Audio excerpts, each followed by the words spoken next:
Assalamualaikum warahmatullahi wabarakatuh. Salam sejahtera untuk kita semua. Saya Arini Enar Lestari ARM SOS, dosen dari Program Studi Sosiologi, Fakultas Ilmu Sosial dan Ilmu Politik Universitas Hasanuddin. Pada kesempatan kali ini, saya akan menyampaikan salah satu syarat dalam penyusunan pernyataan diri dosen dalam unjuk kerja Tridharma Perguruan Tinggi atau dikenal dengan PDD UKTPT tahun 2025. Pada kesempatan kali ini saya akan membahas salah satu mata kuliah dalam unjuk kerja Tridharma Perguruan Tinggi dalam bidang pengajaran, yakni mata kuliah Analisis Sosial Dampak Pembangunan dan Lingkungan.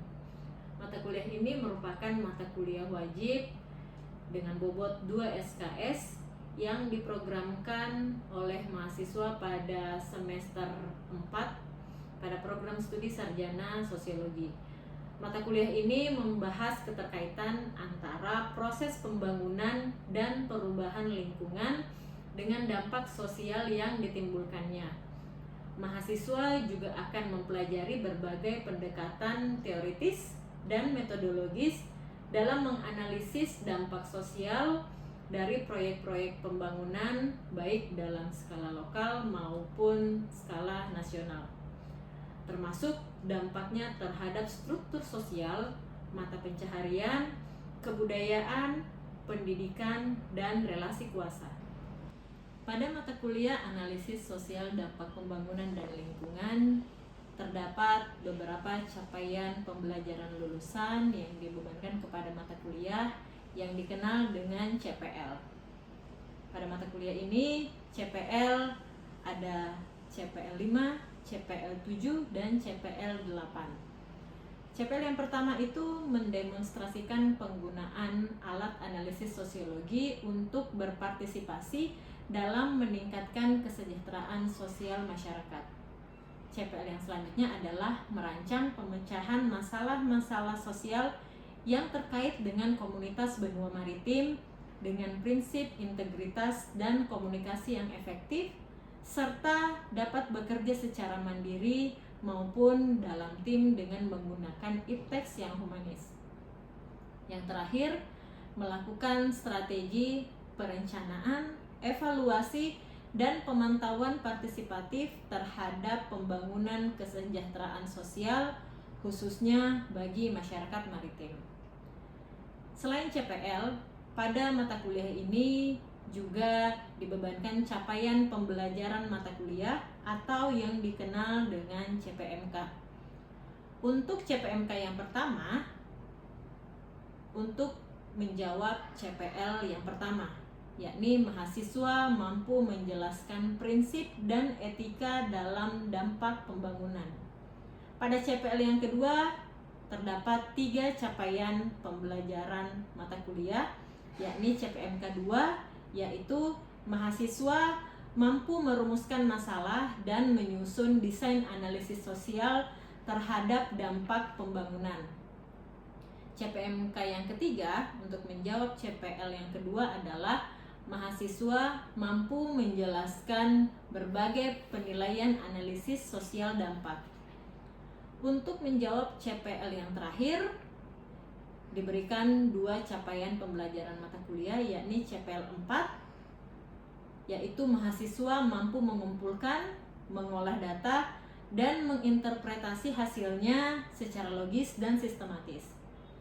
CPMK yang selanjutnya adalah mahasiswa mampu menyusun model analisis sosial dan mempresentasikannya.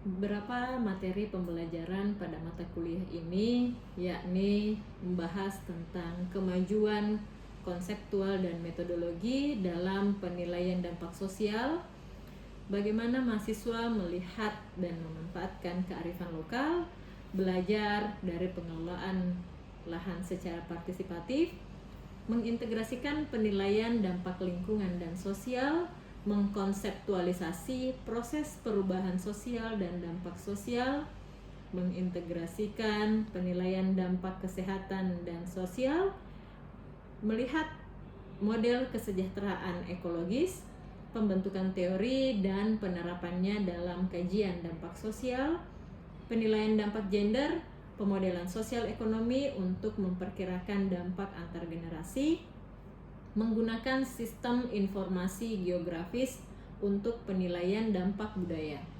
pengukuran kerentanan dan kapasitas, mengkaji nilai warga negara, keterlibatan masyarakat, serta penanganan permasalahan sosial yang kompleks. Pada mata kuliah ini, beberapa metode pembelajaran digunakan. Di antaranya adalah discovery learning. Mahasiswa dipersilakan untuk mencari referensi-referensi yang relevan berkaitan dengan materi-materi pembelajaran, dan juga ada metode pembelajaran case study di mana mahasiswa belajar dari satu case. Yang selanjutnya adalah problem based learning, ya, mahasiswa mengambil satu model masalah sosial dan kemudian mengkaji secara bersama, yang juga dilakukan dalam aktivitas diskusi kelompok. Selanjutnya ada collaborative learning dan juga project based learning yang kemudian menjadi bentuk pembelajaran praktikum lapangan mahasiswa. Beberapa jenis evaluasi dan bobot penilaian diantaranya keaktifan dengan bobot 15%, kuis dengan bobot 15%, diskusi kelompok dengan bobot 10%, mites 20%, dan juga tugas kelompok dengan nilai 40%. Pada mata kuliah ini, kegiatan pembelajaran tidak hanya dilakukan di dalam kelas maupun di lapangan, tetapi juga dengan menggunakan learning management system yang di Universitas Hasanuddin dikenal dengan nama Sikolah, yakni sistem kelola pembelajaran yang digunakan untuk mengupload materi-materi pembelajaran, untuk melakukan aktivitas presensi, dan juga pengumpulan tugas oleh mahasiswa.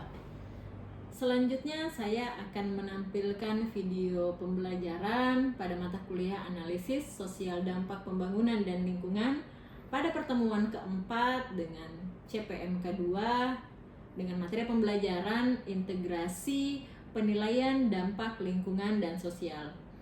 Pembelajaran pada pertemuan keempat dilakukan dengan metode kuliah dan small group discussion dengan metode assessment quiz, serta mahasiswa akan diberikan tugas mandiri dan terstruktur yang akan diupload di Sikolah. Selamat menyaksikan. Assalamualaikum warahmatullahi wabarakatuh.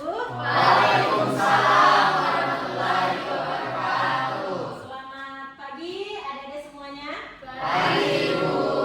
Bagaimana kabarnya? Alhamdulillah baik. Alhamdulillah.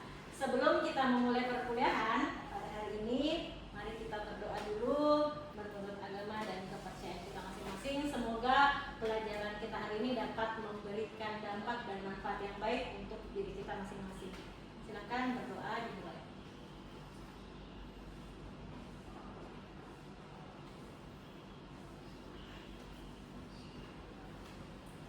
Oke, kita absen dulu ya. Silahkan di scan barcode yang ada di depan.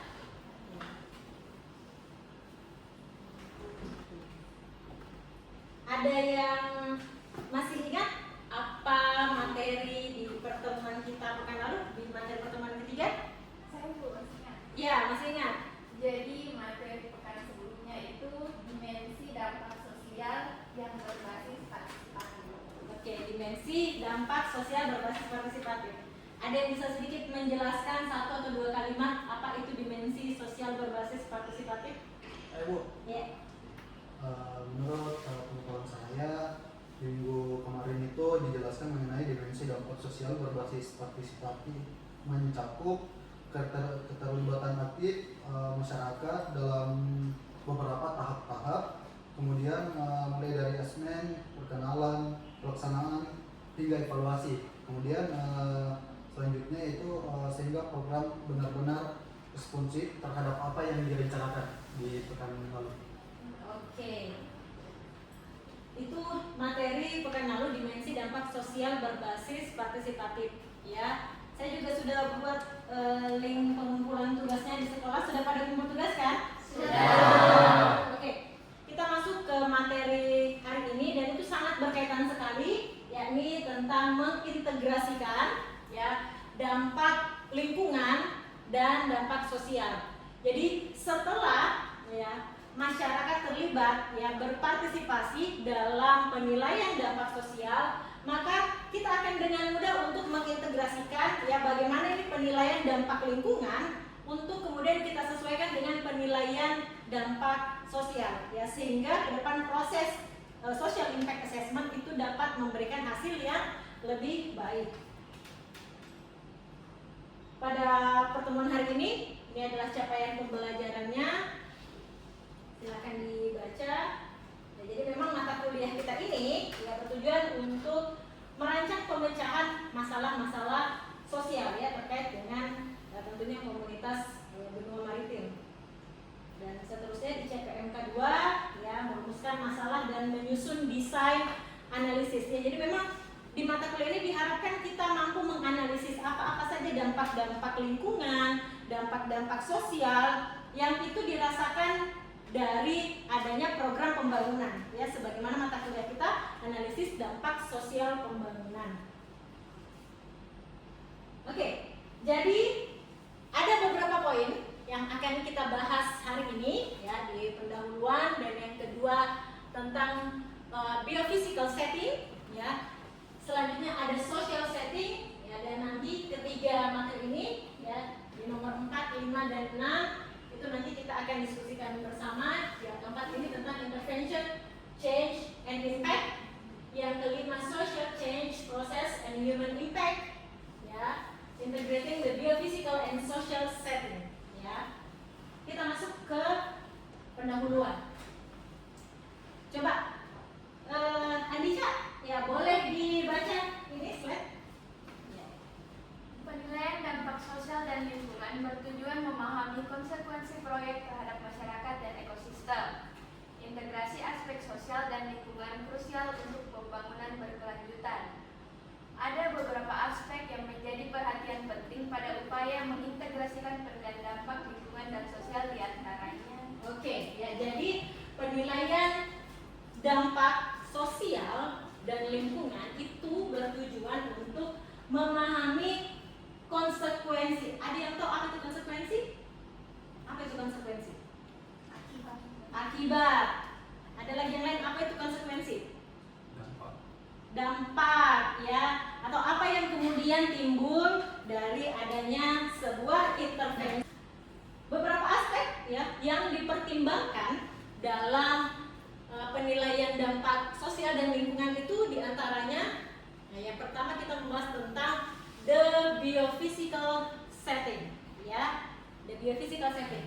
Jadi biophysical setting ini ada beberapa hal yang menjadi parameter ya, sehingga kita melihat apa itu the biophysical setting ya. Jadi biophysical setting itu kita melihat tentang lingkungan biofisik ya. Lingkungan biofisik itu seperti suhu ya, udara, tanah ya, montok dan lain sebagainya. Jadi the biophysical setting itu mengacu pada kondisi lingkungan fisik dan biologis sebelum intervensi manusia. Sebelum maksudnya apa? Jadi kita harus memetakan ya, misalkan kita ingin membangun ya sebuah pabrik atau sebuah area pusat perbelanjaan ya di lokasi A misalkan, kita harus tahu sebelumnya ini apakah tanahnya itu tanah rawa ataukah sawah misalkan, atau memang hanya tanah tandus ataukah tergolong tanah produktif. Itu akan sangat berpengaruh terhadap misalkan sejauh mana pancar itu ditanam ya. Kalau misalkan dia area rawa, itu juga akan menjadi pertimbangan untuk misalkan pemanfaatan air ya. Nah, jadi ada beberapa faktor utama ya untuk melihat bagaimana kondisi asal ya. Jadi the biophysical setting ini bukan pasca intervensi, tetapi sebelum diadakan kegiatan pembangunan. Yang pertama adalah topografi. Apa itu topografi?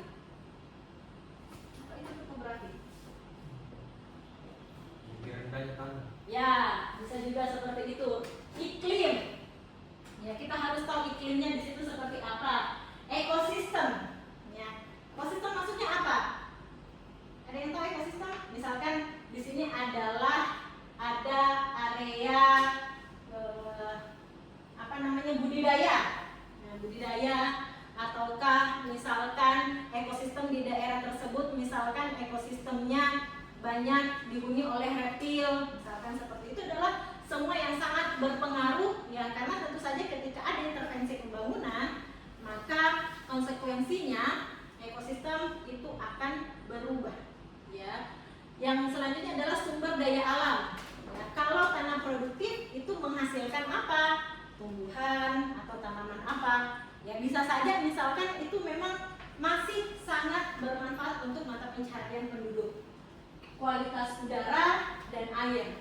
Nah, berapa banyak kita lihat berita-berita ya di pembangunan perumahan, misalkan ya di pembangunan perumahan, rumahnya sudah jadi cantik, tetapi kondisi airnya tidak bagus ya.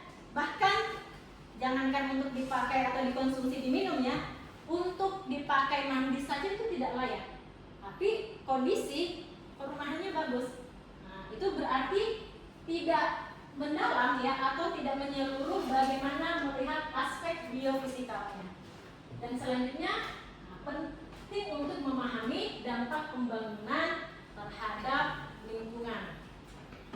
Jadi ke depan adik-adik misalkan ada yang akan menjadi atau bekerja di perusahaan developer, harus mengetahui bagaimana kondisi lingkungan semula ya, tempat yang ditargetkan sebagai target pembangunan. Oke, saya sudah menjelaskan the physical setting dan the social setting. Selanjutnya saya ingin kalian mendiskusikan ya 3 materi tadi ada di slide sebelumnya, yakni intervention. Silakan kelompok 1 ya, sama saja dengan kelompok pekan lalu, mendiskusikan tentang apa-apa saja pada poin intervention, change and impact. Ya, di kelompok 2 silakan mendiskusikan tentang social change process and human impact. Dan kelompok ketiga silakan mendiskusikan tentang integrating the biophysical and social setting. Saya berikan waktu 30 menit, cukup? Cukup. Oke, silakan untuk berdiskusi dengan teman-temannya. Ya, silakan.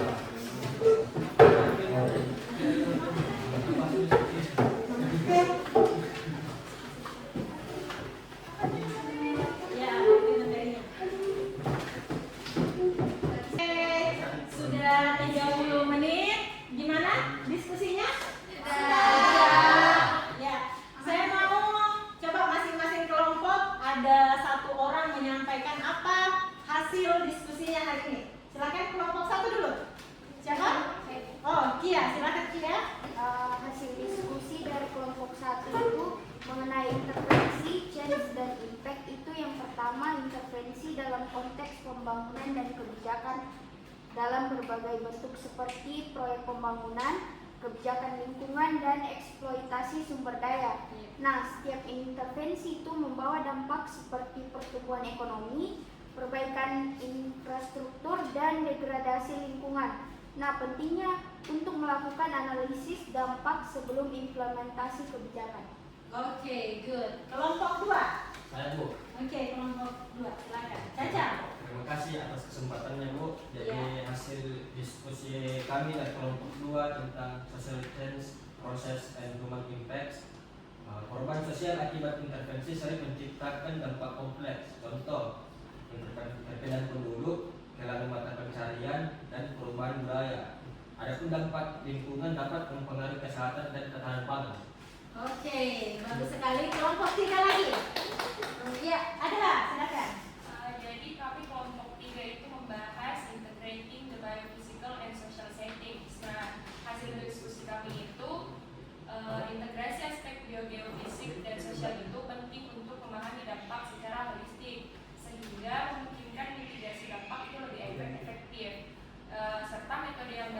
digunakan itu pemetaan dampak, wawancara masyarakat, dan analisis kebijakan. Oke, tepuk tangan untuk kita. Jadi itu beberapa aspek ya terkait dengan tadi integrasi antara penilaian dampak lingkungan dan sosial. Ya, jadi ada intervensi ya, intervensi apa yang diberikan, perubahan apa kira-kira yang akan muncul ke depan, yang diproyeksikan akan muncul, apa dampaknya secara spesifik ya. Jadi dampak ini ada dampak jangka pendek dan juga dampak jangka panjang. Oke, untuk mengetahui sejauh mana pemahaman kalian untuk materi kita pada kesempatan hari ini, bagaimana kalau kita kuis dulu? Seperti biasa. Baik, ya ini ada barcode untuk kuis, silahkan di scan. Ya, jadi soal-soal yang saya berikan ini sesuai dengan apa yang kita bahas dan teman-teman diskusikan pada pertemuan kita hari ini. Silahkan, belum muncul nama pesertanya?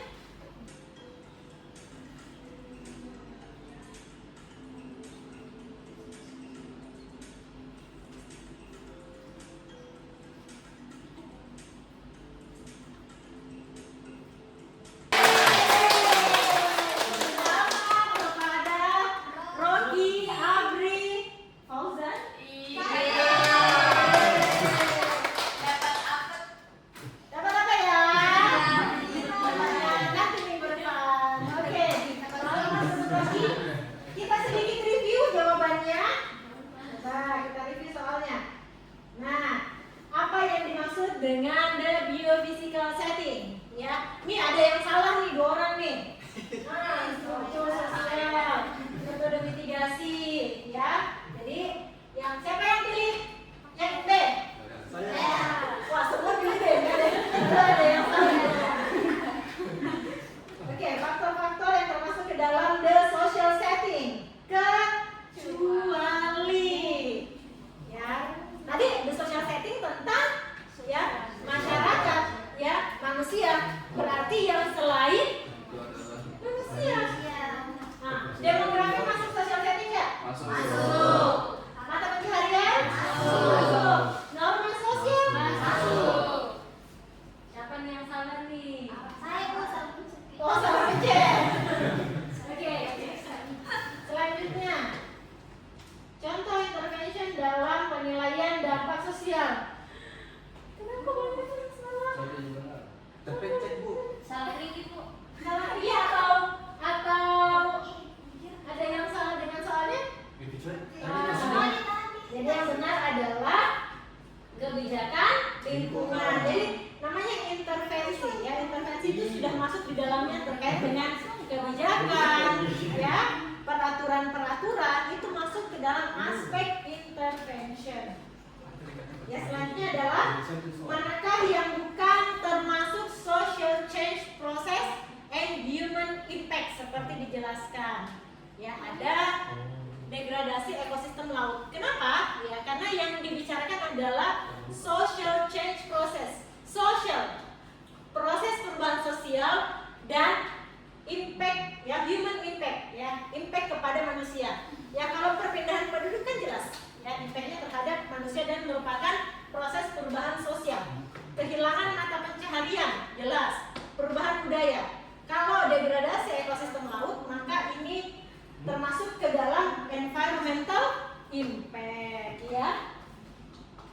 Next, soal yang terakhir ya, metode integrasi aspek geofisik dan sosial untuk mitigasi yang lebih efektif. Meliputi ini suka-suka ada pertanyaan kata yang mengecoh nih, kecuali ya, kecuali yakni audit ya keuangan proyek. Ada satu orang yang salah. Nah, ini dia hasilnya. Oke,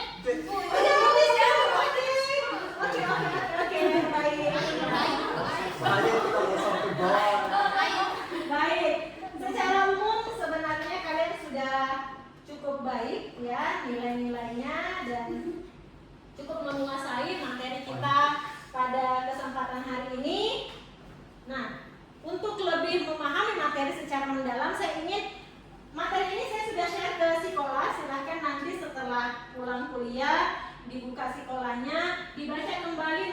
di bab Integrating Environmental and Social Impact Assessment di e-book yang sudah saya berikan yang berjudul e-booknya itu The International Handbook of Social Impact Assessment. Ya, dibuka kembali, di situ ada referensinya meskipun dalam bahasa Inggris. Nah, sebelum menutup pertemuan kita hari ini, saya akan menyampaikan materi pekan depan supaya kalian bisa membuka materinya di e-book yang sama tentang konseptualisasi proses perubahan sosial dan dampak sosial ya. Jadi kalau tadi kita baru ingin mengintegrasikan ya, jadi tahapan setelah integrasi adalah mengkonsepkan ya, mengkonseptualisasi apa saja proses perubahan sosial yang kira-kira akan muncul dari pengintegrasian tadi ya, dampak sosial dan juga dampak lingkungan akibat dari aktivitas pembangunan. Tidak lengkap rasanya pertemuan hari ini kalau tanpa tugas. Oke, tugasnya seperti biasa kita membuat resume. Jadi apa yang kita bicarakan hari ini dibuatkan resumenya, tulis tangan, ya, di scan, di upload dalam bentuk PDF di sekolah, linknya sudah ada. Setelah itu saya ingin kalian mencari artikel, ya, artikelnya ini boleh artikel dalam bahasa Indonesia maupun dalam bahasa Inggris, ya, tapi cari artikel yang dia masuk dalam artikel Sinta ataupun Scopus yang berkaitan tadi dengan integrasi penilaian dampak lingkungan dan sosial. Kasusnya boleh di mana saja, boleh yang ada di Indonesia maupun juga yang ada di luar negeri. Setelah itu dianalisis, ya, dianalisis maksudnya apa, poin-poinnya, apa bentuk penilaiannya, case-nya apa, di mana terjadi, dan bagaimana hasil akhir dari penilaian itu, ya. Setelah itu silakan dapat di sekolah. Jadi tugasnya ada dua, ya, resume pertemuan kita hari ini dan mencari dan menganalisis artikel. Paham mengenai tugasnya? Paham. Sebelum itu, ya, saya akan menutup, ya, perkuliahan kita hari ini dengan sebuah perkataan yang wow, ya, dari Mahatma Gandhi. Kenal Mahatma Gandhi? Oh, ya. Oke. Mahatma Gandhi mengatakan, there's sufficiency in the world for man's need, but not for man's greed. Apa artinya? Di kehidupan kita ini cukup untuk kebutuhan semua manusia, tapi tidak cukup bagi orang-orang yang rakus. Terima kasih, saya tutup. Mohon maaf kalau ada penyampaian saya yang kurang berkenan. Kalau mungkin ada materi yang kurang saya sampaikan, nanti silahkan kalian tulis nanti di blanko review materinya. Saya tutup, terima kasih banyak untuk antusiasme teman-teman sekalian. Sampai bertemu di perkuliahan analisis dampak sosial pembangunan pekan depan. Assalamualaikum warahmatullahi wabarakatuh. Waalaikumsalam. Demikian video ini saya buat sebagai penilaian pernyataan diri dosen dalam unjuk kerja Tridharma Perguruan Tinggi atau PDD UKTPT dalam bidang pengajaran. Semoga bermanfaat. Terima kasih. Assalamualaikum warahmatullahi wabarakatuh.